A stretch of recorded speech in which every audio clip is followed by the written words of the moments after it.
ഒന്ന് ക്രോമറ്റോഗ്രാഫി നോക്കാം. ഒരുപാട് ഡൗട്ട്സ് ഒക്കെ ചോദിച്ചിട്ടുണ്ടായിരുന്നു.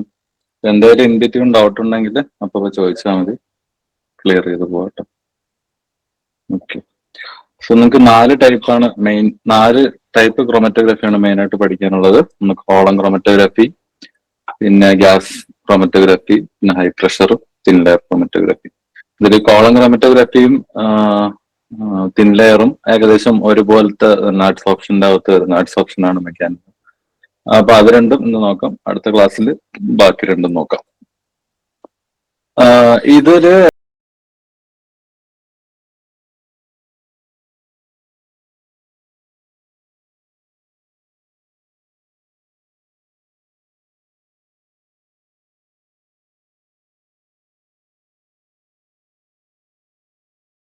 ജനറൽ ആയിട്ട് ആർക്കെങ്കിലും എന്തെങ്കിലും ഡൗട്ട് ഉണ്ടോ കോളം ക്രോമറ്റോഗ്രാഫിയിൽ പറയുന്നതിന് മുന്നേ? ഇത് നിങ്ങൾ ക്ലാസ്സസ് കേട്ടിട്ടുള്ളതായിരിക്കും. ആർക്കെങ്കിലും എന്തെങ്കിലും ഡൗട്ട് ഉണ്ടോ ക്ലാരിഫൈ ചെയ്യണമെന്നുള്ള? സാർ, ഇതിനകത്തെ ഈ റേറ്റ് ഓഫ് ഫ്ലോ ഓഫ് സോൾവെന്റുമായിട്ട് റിലേഷൻ ഉണ്ടല്ലോ, അബ്സോർപ്ഷൻ, അങ്ങനെ എന്തെങ്കിലും റിലേഷൻ വല്ലതും ഉണ്ടോ? റേറ്റ് ഓഫ് ഫ്ലോയോ? സോൾവെന്റിന്റെ റേറ്റ് ഓഫ് ഫ്ലോ. സോൾവെന്റിന്റെ ഫ്ലോ റേറ്റ് ചെയ്യും. അത് സോൾവെന്റ് ഇങ്ങനെ പെട്ടെന്ന് താഴോട്ട് പോവുകയാണ്. ഇപ്പൊ കോളത്തിന്റെ മുകളില് നമ്മൾ ഒഴിച്ചിട്ട് ഇപ്പൊ പെട്ടെന്ന് താഴോട്ട് പോവുകയാണെങ്കിൽ ഈ ഇതിന്റെ അകത്ത് നമുക്ക് സെപ്പറേറ്റ് ചെയ്യാനുള്ള സാധനങ്ങൾ മിക്സ് ആയി പോകാനൊക്കെ ചാൻസ് ഉണ്ട്. കോളം ക്രോമറ്റോഗ്രാഫിയുടെ ഒരു ഡിസഡ്വാൻറ്റേജ് എന്ന് പറയുന്നത് ഒരുപാട് ടൈം എടുക്കും എന്നുള്ളതാണ്. അപ്പോൾ ടൈം എടുക്കുന്നത് എങ്ങനെയാന്ന് വെച്ച് കഴിഞ്ഞാൽ സോൾവെന്റ് ഇങ്ങനെ ഒഴിക്കുന്ന സമയത്ത് പതിയെ പോവാവും. അപ്പൊ അതിന്റെ ഫ്ലോ റേറ്റ് എപ്പോഴും കുറവായിരിക്കണം. ഫ്ലോ റേറ്റ് കൂടിപ്പോയി കഴിഞ്ഞാൽ പീക്ക് ബ്രോഡനിങ് എന്ന് പറഞ്ഞിട്ടൊരു ഫിനോമിനൻ ഉണ്ട്. നമുക്ക് കറക്റ്റ് ആയിട്ട് കിട്ടത്തില്ല. ഈ പറയുന്ന സാധനങ്ങളെല്ലാം കൂടെ മിക്സപ്പ് ആയി പോകും. ഓക്കെ, അതാണ് ഫ്ലോ റേറ്റ് ഓഫ് സോൾവെന്റ്. മനസ്സിലായോ? അപ്പൊ ഫ്ലോ റേറ്റ് കൂടുതലാണെങ്കിൽ അതിന്റെ ബാൻഡ് വിത്ത് സ്പ്രെഡ് ചെയ്യുന്നത് കൂടുതലാണെന്ന് ആവുന്നോ? അതെ, സ്പ്രെഡ് ചെയ്യുന്നത് കൂടെ മിക്സിങ് അപ്പ് എന്നൊക്കെ പറഞ്ഞ പ്രോസസ് നടക്കും. ഈ 2 സാധനങ്ങളില്ലേ, നമുക്ക് സെപ്പറേറ്റ് ചെയ്യാനുള്ള സാധനങ്ങൾ മിക്സപ്പ് ആയി പോകും. ഓക്കെ, പീക്ക് ബ്രോഡനിങ് എന്നാണ് ഇതിനെ പറയുന്നത്. നമുക്ക് ക്ലിയർ ആയിട്ട് കിട്ടത്തില്ല.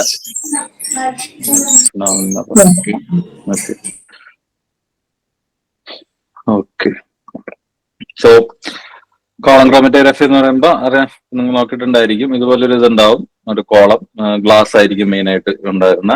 അതിൻ്റെ അകത്ത് നമ്മളൊരു 2 ക്രോമറ്റോഗ്രാഫിയിൽ ഓൾമോസ്റ്റ് എല്ലായിടത്തും 2 ഫേസ് ഉണ്ട്. ഒരു സ്റ്റേഷനറി ഫേസ് ഉണ്ടാവും, ഒരു മൊബൈൽ ഫേസ് ഉണ്ടാവും.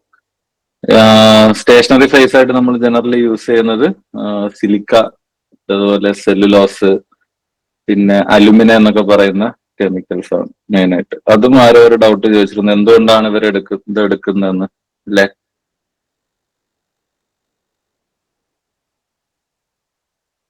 ഓക്കെ, പറയാം. ഡൗട്ടുണ്ടോ? So chromatography is widely used a technique in chemistry and in biochemistry to separate, purify and analysis mixture of compounds. നമുക്ക് വളരെ എന്താ പറയാ, നോർമലി ഇവാപറേഷനോ അല്ലെങ്കിൽ ഫിൽട്രേഷൻ ഒന്നും ചെയ്താലും സെപ്പറേറ്റ് ചെയ്യാൻ പറ്റാത്ത കെമിക്കലി മിക്സ് ആയിരിക്കുന്ന കെമിക്കൽസിനെയൊക്കെ പ്യൂരിഫൈ ചെയ്യാനും സെപ്പറേറ്റ് ചെയ്യാനായിട്ടൊക്കെ വേണ്ടി നമ്മൾ യൂസ് ചെയ്യുന്ന പ്രോസസ്സാണ് അല്ലെങ്കിൽ ഒരു ടെക്നിക്കാണ് ക്രോമറ്റോഗ്രാഫി എന്ന് പറയുന്നത്. And it relies on differential absorption of substances between a stationary phase and mobile phase. Absorption എന്ന് പറയുമ്പോൾ അറിയാം, സർഫസ് ഫിനോമിനാണ്. ഒരു മെറ്റീരിയൽ, അതായത് ഒരു മോളിക്യൂളിന്റെ സർഫസിൽ വേറൊരു മോളിക്യൂൾ വന്ന് അബ്സോർബ് എന്ന് വെച്ചാൽ അവിടെ പറ്റിപ്പിടിച്ചിരിക്കുന്ന ആ ഒരു പ്രോസസ്സിനാണ്, അല്ലെങ്കിൽ ആ ഒരു ഫിനോമിനാണ് അബ്സോർപ്ഷൻ എന്ന് പറയുന്നത്. അബ്സോർപ്ഷൻ എന്ന് പറയുമ്പോൾ ഇൻസൈഡിലോട്ട് പോകും മോളിക്യൂൾസ്. അഡ്സോർപ്ഷൻ എന്ന് പറയുമ്പോൾ സർഫസിൽ മാത്രം ഒരു ലെയർ പോലെ നമുക്ക് ഇങ്ങനെ പറ്റിപ്പിടിച്ചിരിക്കുന്നതിനാണ് അഡ്സോർപ്ഷൻ എന്ന് പറയുന്നത്. ഇതിന്റെ കീ കമ്പോണൻസ് എന്ന് പറയുമ്പോൾ ഒരു സ്റ്റേഷനറി ഫേസ് ഉണ്ടാവും, ഒരു സോളിഡ് മെറ്റീരിയൽ ആയിരിക്കും. ഇത് കോളം ക്രോമറ്റോഗ്രാഫി ആണ് കേട്ടോ പറയുന്നത്. അതിന്റെ ഒരു സോളിഡ് മെറ്റീരിയൽ ആയിരിക്കും. ടിപ്പിക്കലി സിലിക്ക ജെൽ അല്ലെങ്കിൽ അലുമിനിയം ആയിരിക്കും നമ്മൾ യൂസ് ചെയ്യുന്നത്. പിന്നെ സെല്ലുലോസും യൂസ് ചെയ്യുക. ടാഗ്ഡിന്റെ vertical glass, metal column normally എടുക്കത്തില്ല, ഗ്ലാസ് തന്നെയാണ് മെയിൻ ആയിട്ട് യൂസ് ചെയ്യുന്നത്. നമുക്ക് കാണാൻ വേണ്ടിയിട്ട്, കളർ ചേഞ്ച് ഒക്കെ ഉണ്ടെങ്കിൽ കാണാൻ വേണ്ടിയിട്ട്. Provides surface for the sample of the components to adsorb. Stationary ഫേസിലായിരിക്കും ഈ നമുക്ക് സെപ്പറേറ്റ് ചെയ്യേണ്ട കെമിക്കൽസ് അബ്സോർബ് ചെയ്ത് ഇരിക്കുന്നുണ്ടാവുക. ഓക്കെ, ഇനി ഇത് എന്തുകൊണ്ടാണ് ഇവർ യൂസ് ചെയ്യുക? ഈ സിലിക്ക എന്ന് പറയുന്നതിന്റെ കെമിക്കൽ നെയിം എന്താ? കെമിക്കലി വാട്ട് ഈ silica? SiO2. SiO2. Very good. Structure അറിയോ സിലിക്കയുടെ? ഇനി അല്ലാണ്ട് എന്താണെന്നറിയോ സിലിക്ക എന്ന് വെച്ചാൽ എന്താണ്? സാൻഡാണ്. സാൻഡ് ആണ്. Very good. സാൻഡ് ആണ് സിലിക്ക എന്ന് പറയുന്നത്. SiO2. ഈ SiO2 എന്ന് പറയുന്നത് സ്ട്രക്ചർ ഒരു നമ്മള് മറ്റേ പഠിച്ചിട്ടുള്ളതാണ്. ഇനോർഗാനിക് പോളിമർ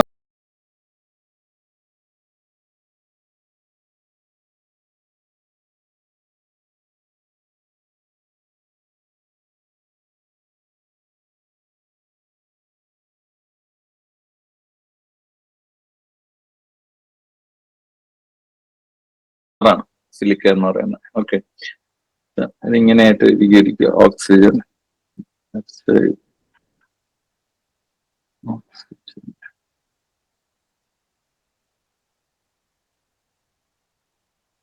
ഓക്കെ, ക്ലിയർ അല്ലേ? ഇങ്ങനത്തെ ഒരു സ്ട്രക്ചർ ആയിരിക്കും.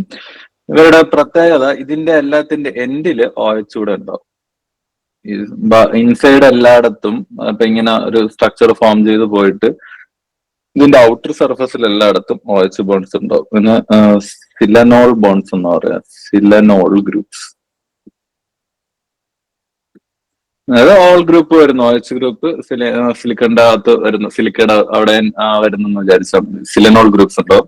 ആക്ച്വലി ഈ സിലനോൾ ഗ്രൂപ്പ്സ് ആണ് അബ്സോർപ്ഷന് ഹെൽപ്പ് ചെയ്യുന്നത്. ഈ സിലനോൾ ഗ്രൂപ്പ്സിലാണ് നമ്മുടെ ഏതാണോ സബ്സ്റ്റൻസ് അബ്സോർബ് ചെയ്യുന്നത് അവർ വന്നിരിക്കുന്നത് സിലനോൾ ഗ്രൂപ്പ്സിലാണ്.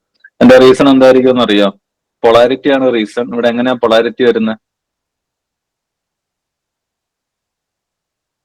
അറിയോ ആർക്കെങ്കിലും? എന്തുകൊണ്ടായിരിക്കും OH ബോണ്ടിൽ പൊളാരിറ്റി വരുന്നത്? ഹൈഡ്രജന്റെ പ്രസൻസ്. ഹൈഡ്രജന്റെ പ്രസൻസ് അല്ല. ഹൈഡ്രജന്റെ പ്രസൻസും വരാം, പക്ഷെ അവിടെ മെയിൻ ആയിട്ട് വേറൊരു സാധനമുണ്ട് പൊളാരിറ്റി മെയിൻ ആയിട്ട് കൊടുക്കുന്നത്. ഓക്സിജന്റെ ഇലക്ട്രോ നെഗറ്റിവിറ്റി ആണ്. Very good, very good. ഓക്സിജന്റെ ഇലക്ട്രോൺ നെഗറ്റിവിറ്റി ആണ്. ഓക്സിജന്റെ 2 ലോൺ പെയർസ് ഉണ്ടാവും. അതാണ് മെയിൻ റീസൺ. ശരിക്കും ഇവിടെ OH ബോണ്ട് എന്ന് പറയുന്നത് തന്നെ പോളാർ ബോണ്ടാണ്. ആ പൊളാരിറ്റിയുടെ ഒക്കെ റീസൺ ഓക്സിജന്റെ ഇലക്ട്രോൺ നെഗറ്റിവിറ്റി ആണ്. അപ്പൊ ആ ഒരു ഈ ഒരു പൊളാരിറ്റി വെച്ചിട്ടാണ് ഈ അഡ്സോർപ്ഷൻ എന്ന് പറയുന്ന പ്രോസസ്സ് നടക്കുന്നത്. ഓക്കെ, ഈ സെല്ലുലോസിന്റെ സ്ട്രക്ചർ എടുത്തു കഴിഞ്ഞാൽ നമുക്ക് എൻഡിൽ എല്ലായിടത്തും OH ഗ്രൂപ്പ്സ് കാണാൻ പറ്റും. സെല്ലുലോസിന്റെ ഒരു വലിയ സ്ട്രക്ചർ ഉണ്ട്, അത് നോക്കിക്കഴിഞ്ഞാൽ മനസ്സിലാവും. അവിടെ OH ഉണ്ട്. അലുമിന എന്ന് പറയുന്നത് എന്താ? Alumina Al2O3. Al2O3 aluminium oxide ആണ്. അപ്പൊ അവിടെ നോക്കിക്കഴിഞ്ഞാൽ ഓക്സിജൻ കാണാൻ പറ്റും. ഓക്സിജന്റെ അവിടെ ഡബിൾ ബോണ്ട് ലോൺ പേഴ്സ് ഒക്കെ ഉണ്ടാവും. പോളാർ ആണ്, അതുകൊണ്ടാണ് എന്ത് ചെയ്യുന്നത് അഡ്സോർപ്ഷൻ എന്ന് പറയുന്ന പ്രോസസ്സ് നടക്കുന്നത്. ഓക്കെ, ഇതിൽ ഡൗട്ട് ഒന്നും ഇല്ലല്ലോ ആർക്കും? അപ്പൊ നമ്മൾ നോർമലി സ്റ്റേഷനറി ഫേസിൽ എടുക്കുന്നത് നോർമൽ കോളം ക്രോമറ്റോഗ്രഫിയില് എല്ലാം എന്തായിരിക്കും? പോളാർ ആയിട്ടുള്ള സ്റ്റേഷനറി ഫേസ് ആയിരിക്കും എടുക്കുന്നത്. അടുത്ത് വരുന്നത് മൊബൈൽ ഫേസ് ആണ്. മൊബൈൽ ഫേസ് എന്ന് പറയുമ്പോൾ മൂവ് ചെയ്യുന്ന ഫേസ്. നമ്മളിവിടെ എടുക്കുന്നത് ലിക്വിഡ് അല്ലെങ്കിൽ ഗ്യാസ് ആയിരിക്കും, ഒരു ഫ്ലൂയിഡ് ആയിരിക്കും എടുക്കുന്നത്. That flows through the stationary phase. ഈ സ്റ്റേഷനറി ഫേസിന്റെ ഇടയിൽ കൂടെ അവർക്ക് മൂവ് ചെയ്യാൻ പറ്റണം. And this helps to carry the components of the mixture through the column. ആ കോളത്തിൽ കൂടെ ഇതിൽ മനസ്സിലാവും. ഇത് ഒരു കോളമാണ് നമ്മുടെ. ഇവിടെ നമ്മൾ ഏതാണ് സെപ്പറേറ്റ് ചെയ്യേണ്ട മിക്സർ അത് വെച്ചു. അത് കഴിഞ്ഞിട്ട് നമ്മൾ എന്ത് ചെയ്യുന്നു? Liquid phase mobile phase liquid ആയിട്ട് എനി സോൾവെന്റ് നമ്മൾ ഒഴിക്കുന്ന സമയത്ത് എന്ത് ചെയ്യും? ഇവിടെ ഇരിക്കുന്ന ഈ കെമിക്കൽസിനെ എന്ത് ചെയ്യും? ആ ഒരു സോൾവെന്റ് താഴോട്ട് കൊണ്ടുപോകും. താഴോട്ട് കൊണ്ടുപോകുമ്പോൾ ഈ പറഞ്ഞ ഓരോ കെമിക്കൽസും എല്ലാ കെമിക്കൽസും ഡിഫറെന്റ് ആണ്. അപ്പൊ ഡിഫറെന്റ് കെമിക്കൽസിന് ഡിഫറെന്റ് റേറ്റിലായിരിക്കും ഈ സോൾവെന്റ് കൊണ്ടുപോകുന്നത്. അത് ഡിപ്പെൻഡ് ചെയ്യുന്നത് പൊളാരിറ്റിയെ ബേസ് ചെയ്തായിരിക്കും. ഓക്കെ, അപ്പൊ ഒരുപാട് പൊളാരിറ്റി ഉള്ള സാധനങ്ങളാണെങ്കിൽ എന്താ സംഭവിക്കുക? ഞാൻ ഫസ്റ്റ് പറഞ്ഞുതരാം, നമുക്ക് ക്വസ്റ്റ്യൻ ചെയ്യുമ്പോൾ നോക്കാം. ഓക്കെ, ശ്രദ്ധിച്ചേട്ടോ. പൊളാരിറ്റി പറഞ്ഞു എന്താണ്? ഫാസ്റ്റ് ആയിരിക്കും, താഴോട്ട് വരും, പെട്ടെന്ന് താഴോട്ട് വരും. അല്ല, അങ്ങനെയാണോ പഠിച്ചത്? വേറെ ആർക്കെങ്കിലും നേരെ തിരിച്ചാണ്. അതായത് നോക്ക്, പോളാർ ഇന്ററാക്ഷൻസ് ഉണ്ടാവും. ഓക്കെ, നമുക്ക് ഓൾറെഡി നമ്മൾ പറഞ്ഞു നമ്മൾ എടുക്കുന്ന സ്റ്റേഷനറി ഫേസ് എന്ന് പറയുന്നത് പോളാർ ആണ്. അപ്പൊ നമ്മൾ പോളാരിറ്റി കൂടിയ കെമിക്കൽസ് ഉണ്ടെങ്കിൽ അവർ മുകളിൽ എന്ത് ചെയ്യും, ആദ്യം തന്നെ അവരുമായിട്ട് ബോണ്ടഡ് ഉണ്ടാക്കും. നോൺ പോളാർ ആയിട്ടുള്ള സാധനങ്ങളായിരിക്കും ഏറ്റവും താഴെ പോകുന്നത്. ഓക്കെ, പോളാർ ആയിട്ടുള്ള സാധനങ്ങൾ ഇപ്പൊ ഇവര് കേസ് എടുത്തു കഴിഞ്ഞാൽ ഇവിടെ ബ്ലൂ മുകളിൽ നിൽക്കുന്നു, റെഡ് താഴെ വന്നു. ഇതിന്റെ മീനിങ് എന്താ? ബ്ലൂവിന് പൊളാരിറ്റി കൂടുതലാണ് കമ്പയർഡ് ടു റെഡ്. ഡൗട്ട് ഉണ്ടോ ആ കാര്യത്തിൽ ആർക്കെങ്കിലും?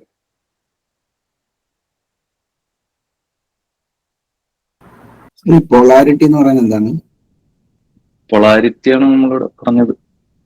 അതായത് പൊളാരിറ്റി ഒക്കെ പറയുകയാണെങ്കിൽ കുറച്ച് ബേസിക് കുറച്ച് കെമിസ്ട്രി ആണ്.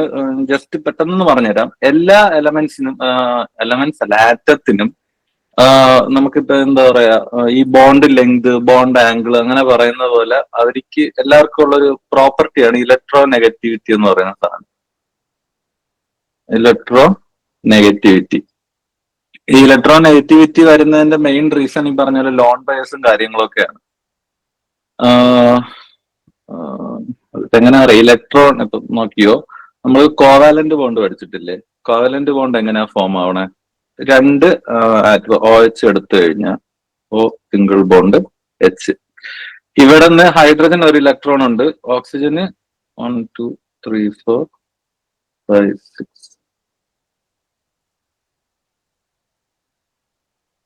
6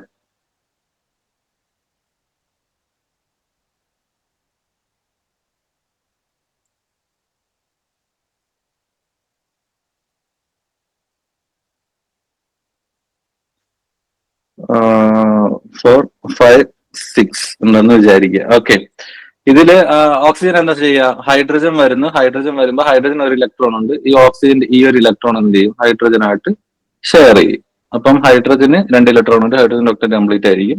ഇവിടെ വേറെ ഏതാണോ ഗ്രൂപ്പ് വരുന്നത് അവരോട്ട് പോകും. ഇത് ടോട്ടലായിട്ട് നോക്കുന്ന സമയത്ത് എന്തായിരിക്കും? 1 2 3 4 5 6 7 8 ഓക്സിജന് ടോട്ടല് 8, ഓക്സിജന്റെ ഒക്ടേറ്റും കംപ്ലീറ്റ് ആയിരിക്കും.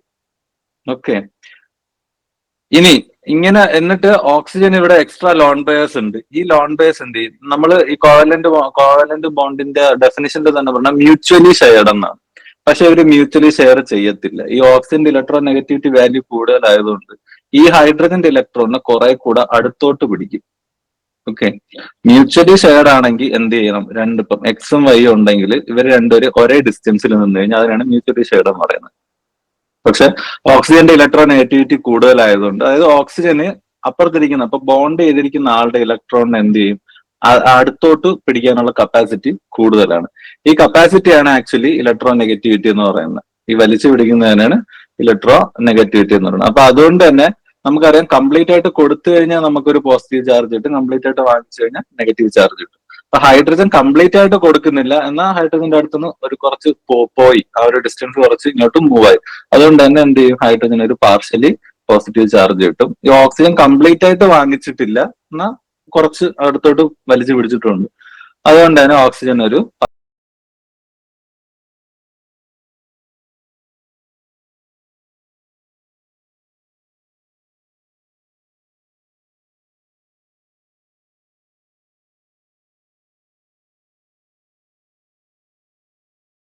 പാർഷ്യലി നെഗറ്റീവ് ചാർജ് കിട്ടും. ഈ ഒരു ഫിനോമിനാണ് പോളാരിറ്റി എന്ന് പറയുന്നത്. അപ്പൊ ഈ ഒരു ബോണ്ട് എന്ന് പറയുന്നത് പോളാർ ബോണ്ടാണ്.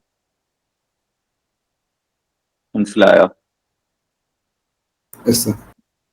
ഇനി പൊളാരിറ്റി ഇല്ലാത്ത ബോണ്ട് ഇപ്പൊ നോക്കിയോ, ഡയറ്റോമിക് മോളിക്യൂൾസിന് ആർക്കും പൊളാരിറ്റി ഉണ്ടാവില്ല. ഇപ്പൊ ഓക്സിജന്റെ കേസ് എടുക്കുക. ഓക്സിജൻ ഇങ്ങനെ ഡബിൾ ബോണ്ടോ ആയിട്ട് നിൽക്കുകയെന്ന് വിചാരിച്ചോ. ഇവിടെ 2 ഇലക്ട്രോൺസ് ഉണ്ടാവും, ഇവിടെ 2 ഇലക്ട്രോൺസ് ഉണ്ടാവും, ലോൺ പെയർസ് ഉണ്ടാവും, ഇവിടെ ലോൺ പെയർസ് ഉണ്ടാവും.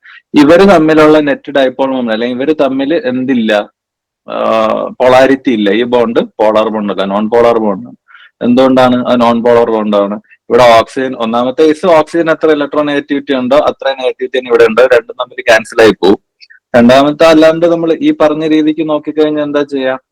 പ്രത്യേകിച്ച് ഇപ്പൊ ഈ ഓക്സിജൻ എത്ര അടുത്തോട്ട് പിടിക്കും അത്രയും തന്നെ ഈ ഓക്സിജനും പിടിക്കും. അപ്പൊ അവർ തമ്മിൽ ഒരു ഡിസ്റ്റൻസിന്റെ സെപ്പറേഷൻ ഉണ്ടാവില്ല.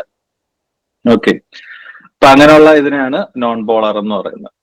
മനസ്സിലായെന്ന് വിചാരിക്കും. കുറെ ഡീറ്റെയിൽ ആയിട്ട് ഇങ്ങനെ നോക്കണം. ഇതിനാണ് പൊളാരിറ്റി എന്ന് പറയുന്നത്. ഓക്കെ. ഇനി പൊളാരിറ്റി ഉണ്ടെങ്കിൽ രണ്ട് പൊളാരിറ്റി ഉള്ള രണ്ട് സാധനങ്ങൾ പെട്ടെന്ന് ബോണ്ട് ചെയ്യും. ഈ പൊളാരിറ്റി വരുന്നത് ഈ സെക്കൻഡറി ബോൺസിനെ പറ്റി അറിയാം. എന്താ സെക്കൻഡറി ബോൺസ് എന്ന് പറയുന്നത്? പ്രൈമറി ബോൺസും സെക്കൻഡറി ബോൺസും.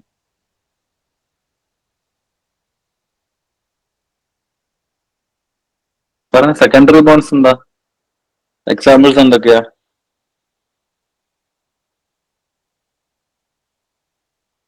അറിയില്ലേ?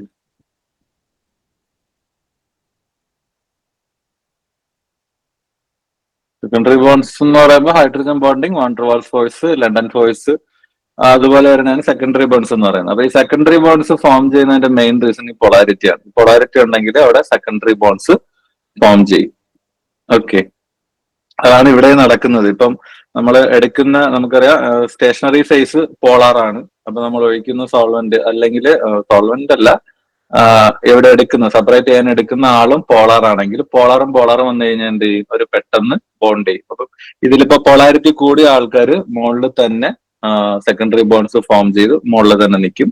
കുറച്ചുകൂടെയൊക്കെ പൊളാരിറ്റി കുറഞ്ഞ ആളാണെങ്കിൽ കുറച്ചുകൂടെ താഴെ വന്നിട്ട് നിൽക്കും.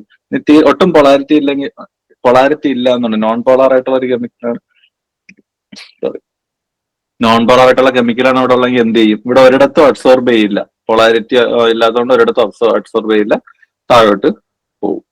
നമുക്ക് അങ്ങനെയാണ് അതിനെ സെപ്പറേറ്റ് ചെയ്ത് എടുക്കുന്നത്. ഓക്കെ. പിന്നെ കോളം എന്താന്ന് പറയുന്നതാണ്. ഓക്കെ, സോ ഇതിന്റെ പ്രൊസീജിയർ എങ്ങനെയാണെന്ന് നോക്കാം. ഫസ്റ്റ് പ്രിപ്പറേഷൻ ആണ്. പ്രിപ്പറേഷനിൽ ആദ്യം എന്ത് ചെയ്യുക? ഒരു ഗ്ലാസ് ട്യൂബ് എടുക്കുക, അതിന്റെ കോളത്തിന് സ്റ്റേഷനറി ഫേസ് വെച്ചിട്ട് പാക്ക് ചെയ്യുക. And ensuring no bubbles are present. അതിന്റെ ഇടയ്ക്ക് പ്രത്യേകിച്ച് ബബിൾസ് ഒന്നുമില്ല, ടൈറ്റ്ലി പാക്ക് ആയിട്ട് എടുക്കുക. And saturate the column with the mobile phase. Saturate the column mobile phase, അതായത് നമ്മൾ റിൻസ് ചെയ്യാന്നൊക്കെ പറയില്ലേ കെമിസ്ട്രിയില്. നമ്മൾ എന്തെങ്കിലും ഒരു എന്താ പറയാ ടെസ്റ്റ് ട്യൂബോ അല്ലെ എന്തെങ്കിലുമൊക്കെ എടുക്കുന്ന സമയം എന്താണ് ഏത് കെമിക്കലാണ് എടുക്കാൻ പോകുന്നത് ആ കെമിക്കൽ വെച്ചിട്ട് തന്നെ ജസ്റ്റ് വാഷ് ചെയ്യും. അതായത് അതിൻ്റെ അകത്ത് വേറെ വാട്ടർ കണ്ടൻസോ അങ്ങനെ ഒന്നും ഇല്ല. ഏതാണോ കെമിക്കൽ എടുക്കാൻ പോകുന്നത് അത് മാത്രമേ ഉണ്ടാവും പാടുള്ളൂ, ആ ഒരു കൺസെപ്റ്റ് വെച്ചിട്ട്. അതുപോലെ തന്നെ ഇവിടെ ആദ്യം എന്ത് ചെയ്യുക, നമ്മള് ഏതാണോ സോൾവെന്റ് എടുക്കുന്നത് ആ സോൾവെന്റ് വെച്ചിട്ട് ആദ്യം സ്റ്റേഷനറി ഫേസിലോട്ടൊന്ന് കംപ്ലീറ്റ് കവർ ചെയ്ത് കൊടുക്കുക. അത് കഴിഞ്ഞ് ലോഡിംഗ് സാമ്പിൾ ലോഡ് ചെയ്യുന്നത് എങ്ങനെയാന്ന് വെച്ച് കഴിഞ്ഞാൽ സാമ്പിൾ എടുത്തിട്ട് ഏതെങ്കിലും ഒരു സോൾവെന്റ്, ചെറിയൊരു കുറച്ച് വോളിയം എടുത്തിട്ട് ഏതെങ്കിലും ഒരു സോൾവെന്റിൽ മിക്സ് ചെയ്യുക. എന്നിട്ട് മുകളില് കോളത്തിന്റെ മുകളിൽ ഒഴിച്ചു കൊടുക്കുക. ആൻഡ് അത് കഴിഞ്ഞിട്ട് എല്യൂഷൻ നടക്കും. എല്യൂഷൻ എന്ന് പറയുമ്പോൾ ഈ അതിൻ്റെ അകത്തുള്ള കമ്പോണൻസ് സെപ്പറേറ്റ് ആയിട്ട് മൂവ് ചെയ്യുന്ന പ്രോസസ്സിനെയാണ് എല്യൂഷൻ എന്ന് പറയുന്നത്. ഓക്കെ, സോ മൊബൈൽ ഫേസ് ഒഴിക്കുന്ന സമയത്തായിരിക്കും ഇത് എല്യൂഷൻ നടക്കുന്നത്. അതിന്റെ ആ മൊബൈൽ ഫേസിനാണ് നമ്മൾ എല്യൂവന്റ് എന്ന് പറയുന്നത്. Components in the mixture interact differently with the stationary and the mobile phase, leading to the separation of the travel down the column. And collection എന്ന് പറയുമ്പോൾ താഴെ സെപ്പറേറ്റ് ആയിട്ട് വരുന്ന ഇതിനെ കളക്ട് ചെയ്യുക. Fractions are collected at the bottom of the column over time, and each fraction contains different components which can be analyzed further. Doubt ഉണ്ടോ ഇതുവരെ? എല്യൂഷനും കളക്ഷനും ഡൗട്ടില്ലല്ലോ?